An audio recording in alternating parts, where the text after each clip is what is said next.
ఫిబ్రవరి 16 నుండి రాత్రి 7:30 మీ ఈటీవీలో. వదిన, కొంపలు ఆరిపోయాయి. రాము రూమ్ లో లేడు, ఆరిపోయాడు.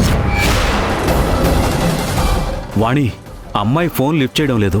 వాళ్ళ అమ్మా నాన్నల ఫోన్లు కూడా కలవడం లేదు. ఇది ఖచ్చితంగా కిడ్నాపే. రమ్యని రామ్ని ఎక్కడ దాచిపెట్టావు? నా కొడుక్కి ఎలా పెళ్లి చేయాలో నాకు బాగా తెలుసు. సంధ్యారాగం మధ్యాహ్నం 12:30 మీ ఈటీవీలో.